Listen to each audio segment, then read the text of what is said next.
G7 정상회담 공동성명에서 대만 문제가 언급되자 15일 중국은 제16, 제21, H6 전략폭격기들을 동원해서 대만을 상대로 역대 최대 규모의 공중 무력 시위를 펼쳤습니다. 홍콩의 군사 전문가들은 이번 무력 시위가 미국에 보내는 시그널이라고 의미를 부여했는데요. 오늘은 이런 미중 간 긴박한 대치 국면에서도 두 나라 모두 절대로 사용하고 싶지 않은 전략무기 미국과 중국의 SSBN 핵 잠수함에 대해 알아보겠습니다.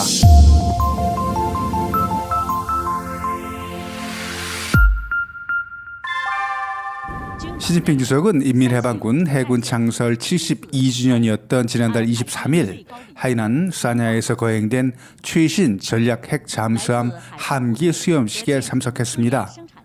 특히 미 7함대 소속 머스틴함 함장이 중국 항모 리아오닝함을 감시하는 사진을 공개하자 자존심 회복 차원에서 워싱턴까지 타격 가능한 최신 잠수함 발사 탄도미사일 G랑의 사일로 위에 서 있는 시주석의 모습을 의도적으로 공개했다는 분석도 나왔는데요. 이번에 공개된 중국 해군의 094A형 핵잠수함인 창정 18호함은 중국의 5번째 전략 탄도미사일 핵잠수함으로 미국에 대한 전략적 핵 보복 능력을 과시한 것으로 보입니다. 현재 중국에서 운영 중인 094형 SSBN에는 12개의 G랑2 SLBM이 탑재되어 있고 7,400km의 사거리를 가지고 있는 것으로 알려졌습니다. 2020년 미 의회에 제출된 중국 해군 보고서의 중국 해군 배치입니다. 중국 해군은 북해, 동해, 남해 함대로 구성되어 있습니다. 북해 함대는 우리나라와 일본의 해역을 작전 방향으로 칭다오에 함대 사령부가 있고 중국 최초의 항모인 리아오닝함이 칭다오 기지에 배속되어 있습니다. 북해 함대에는 4척의 공격형 원잠이 배치되어 있고 재래식 공격형 잠수함 14척도 있습니다. 닝보에 위치한 동해 함대는 대만 해역을 작전 구역으로 하는데요. 북해 함대는 남해 함대와는 달리 해상용 전략무기는 아직 배치되어 있지 않은 것으로 나옵니다. 한편 최근 들어 중국 남해 함대의 전력 보강이 가장 큰 폭으로 이루어지고 있습니다. 지난달 진수식을 거행한 094A형 SSBN도 남해 함대 소속입니다.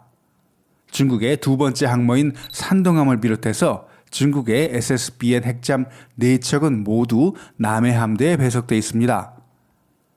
남해 함대에는 2척의 공격형 핵잠과 14척의 재래식 공격 잠수함도 배속되어 있어 중국 해군의 잠수함 전력의 대부분이 남해 함대에 배속되어 있다고 봐도 무방한데요.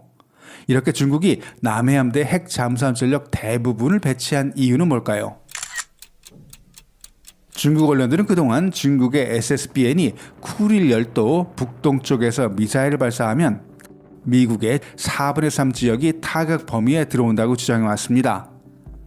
그러나 중국 핵잠들의 고질적인 단점인 소음 문제, 그리고 지리적으로 잠수함 기지 대부분이 수심이 얕은 지역에 위치해서 기지를 나올 때부터 미국의 추적을 따돌리기 힘든 구조적인 문제를 가지고 있어서 북태평양 쿠릴 열도 지역은커녕 제1도련선도 벗어나기 힘든 게 현실입니다.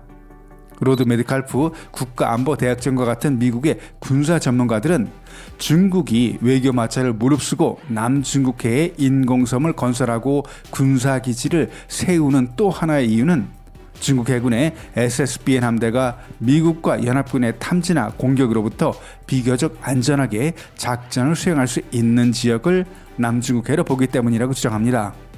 하지만 지금과 같은 속도로 중국이 잠수함 발사 탄도미사일 사거리를 개량해 나간다면 중국은 노출의 위협을 무릅쓰면서까지 SSBN을 베링해로 보내지 않고도 남중국해에서만 활동해도 미국 전역이 사거리 안에 들어오게 됩니다.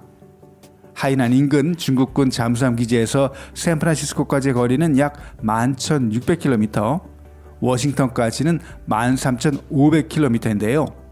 중국 해군은 지난 2019년 12월 사정거리 12,000km 이상의 신형 G랑3 잠수함 발사 탄도미사일을 발해만해서 시험 발사했다고 워싱턴 타임즈가 보도한 바 있습니다. 당시 미 해군 분석가인 노먼 프리드먼은 중국이 남중국해에서 미국 전역을 사정거리로 둔 해상 기반 미사일을 생산할 수 있을 것 같다라고도 썼습니다. 그리고 미 해군이 현재 오하이오급을 대체하는 콜럼비아급 SSBN 개발을 시작하자 이에 대응하기 위해서 중국은 096형 SSBN을 개발 중이라고 합니다. 096형 SSBN에는 사거리 12,000km 이상의 G랑3 SLBM이 장착될 것으로 예상됩니다. 펜타곤은 최근 발표한 2022년 미 국방 예산안에서 2031년부터 오하이오급 SSBN을 대체할 콜럼비아급 SSBN 건조에 50억 달러를 배정했습니다.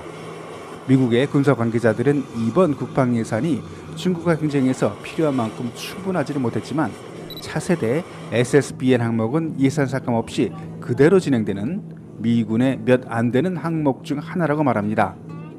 미 해군 관계자들은 그동안 콜럼비아급 SSBN 프로그램은 최우선 과제로 다른 프로그램의 자금을 희생해서라도 꼭 진행해야 할 중요한 프로그램이라고 강조해왔습니다. 노후화된 14척의 오하이오급 SSBN은 콜럼비아급 12척으로 대체될 예정입니다. 콜럼비아급 잠수함은 2020년 10월 1일부터 공식적으로 건조되기 시작했고 2031년부터 순차적으로 매년 한 대씩 오하이오 핵잠을 대체할 예정입니다. 잠수함에는 총 16개의 발사관이 있고 트라이던트2 미사일이 탑재된다고 합니다. 길이 560피트, 직경 43피트로 오하이오급만한 덩치지만은 직경 1피트가 더 커졌다고 합니다. 주기적인 행렬로 교체 작업이 필요했던 오하이오급과는 달리 예상 운영 기간 중에 핵 연료병을 교체할 필요가 없게 설계되어 있어서 실제 운영 시간은 오하이오급에 비해서 획기적으로 늘어났다고 합니다. SSBN을 탐지해내기 위한 노력은 지난 수십 년간 계속되어 왔습니다. 최근 들어서는 빅데이터 분석이 가능한 수중 드론과 지구 전체에 대한 고해상도 이미지를 매일 업데이트해주는 큐브셋이 SSBN을 추적하는 효율적인 방안으로 대체되고 있습니다. 큐브셋이 매일 제공하는 이미지들은 검색 알고리즘과 결합해서 지금까지 관찰하지 못했던 SSBN을 탐지해줄 수 있다고 캘리포니아 해군대학의 제임스 윌츠 원장은 말했습니다. 큐브셋은 크기가 가로 세로 높이 10cm, 무게 1.33kg가 넘지 않는 초소형 인공위성을 말합니다.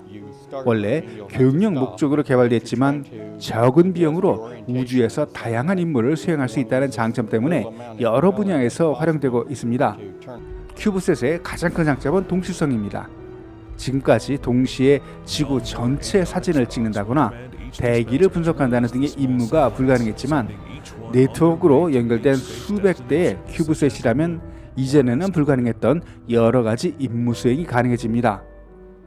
큐브셋 한 대 가격이 평균 5만 달러라 천적국인 미국에서 1억 달러만 투자한다면 동중국해와 남중국해 해역에만 집중 정찰하는 2,000대의 큐브셋 위성을 띄울 수도 있습니다.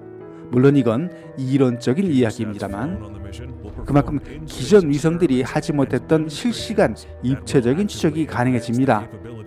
반면 해상 수중 드론은 아직 갈 길이 멀어 보입니다.